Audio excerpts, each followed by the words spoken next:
السلام عليكم ورحمة الله تعالى وبركاته. الحمد لله وكفى والصلاة والسلام على عباده الذين اصطفى ما بعد. സ്നേഹമുള്ളവരെ, പരിശുദ്ധമായ ലൈലത്തുൽ ഖദറിനെ ഏറ്റവും കൂടുതൽ പ്രതീക്ഷിക്കപ്പെടേണ്ടത് 27-ന്റെ നിറവിലാണെന്ന് ഒരു മുഅ്മിന് മനസ്സിലാകുന്ന രീതിയിൽ വിശുദ്ധമായ ഖുർആൻ നമുക്ക് പരിചയപ്പെടുത്തി തരികയാണ്. അതുകൊണ്ട് ആ പരിശുദ്ധമാക്കപ്പെട്ട 27-ാം രാവിൽ ധാരാളം ഇബാദത്തുകൾ കൊണ്ട് ജീവിതത്തെ ധന്യമാക്കുവാനും നന്മകളാലും സുഹൃതങ്ങളാലും അലങ്കരിക്കുവാനും ഒരു വിശ്വാസി പരിശ്രമിക്കണമെന്ന് ഈ തരുണത്തിൽ ഓർമ്മപ്പെടുത്തുവാൻ ഞാൻ ആഗ്രഹിക്കുകയാണ്. അള്ളാഹു അതിന് നമുക്ക് തൗഫീഖ് നൽകി അനുഗ്രഹിക്കുമാറാവട്ടെ.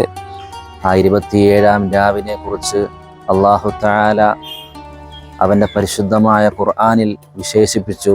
ഇന്നാ അൻസൽനാഹു ഫീ ലൈലത്തുൽ ഖദർ. ഈ ലൈലത്തുൽ ഖദറിൻ്റെ രാവിലാണ് നാം പരിശുദ്ധമായ ഖുർആനിനെ ഇറക്കിയത്. വമാ അദ്റാക മാ ലൈലത്തുൽ ഖദർ. ആ ലൈലത്തുൽ ഖദർ എന്ന് പറയുന്ന ആ ചൈതന്യപൂർണമായ ആ രാത്രിയെക്കുറിച്ച് നിങ്ങൾക്ക് എന്താണെന്നറിയാമോ? ലൈലത്തുൽ ഖദരി ഖൈറും മിൻ അൽഫി ഷഹർ.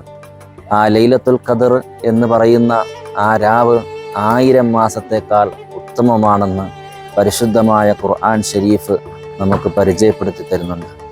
നൽകുന്ന മുസ്ലിം ജമാഅത്തിൻ്റെ കീഴിൽ എല്ലാ വർഷവും റമദാനിൽ 27-ാം രാവിന് ഞങ്ങളൊരു സൗഹൃദ നോമ്പ് തുറ സംഘടിപ്പിക്കാറുണ്ട്. ഇഫ്താർ സംഗമം, മാനവ സൗഹൃദ ഇഫ്താർ സംഗമം എന്ന പേരിൽ ഇപ്രാവശ്യവും അത് വിപുലമായ രീതിയിൽ തന്നെ നടക്കുകയാണ്. ഈ സമൂഹത്തിലെ വിവിധ രാഷ്ട്രീയ, സാമൂഹിക, സാമുദായിക, സാംസ്കാരിക രംഗങ്ങളിലെ ഒരുപാട് നായകന്മാർ അണിനിരന്നുകൊണ്ടുള്ള ഈ ഒരു സൗഹൃദ സന്ദേശം സമൂഹത്തിൽ ഞങ്ങൾ കൊടുക്കാൻ ഉദ്ദേശിക്കുന്ന സന്ദേശമെന്ന് പറയുന്നത് തീർച്ചയായിട്ടും എല്ലാത്തിനും അടിസ്ഥാനമെന്ന് പറയുന്നത് സ്നേഹമാണ്.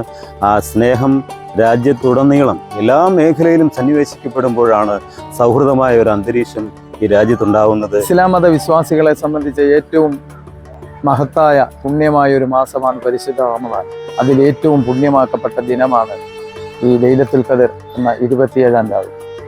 ആ ഒരു രാവിൽ ഇസ്ലാം മതവിശ്വാസികൾ ഈ സമൂഹത്തോടെ അറിയിക്കുന്ന സന്ദേശം സ്നേഹവും ശാന്തിയും സമാധാനവും എല്ലാ മതവിശ്വാസികളോട് അണിചേർന്നുകൊണ്ട് എല്ലാ വിശ്വാസികൾക്കും ഈ 27-ാം രാവിൻ്റെയും ഈ നോയമ്പിൻ്റെയും സന്ദേശം അറിയിക്കുന്നതോടൊപ്പം എല്ലാവരെയും ഞങ്ങൾ ഈ നോമ്പ് തുറയിലേക്ക് ഹാർദവമായി സ്വാഗതം ചെയ്യുകയാണ്.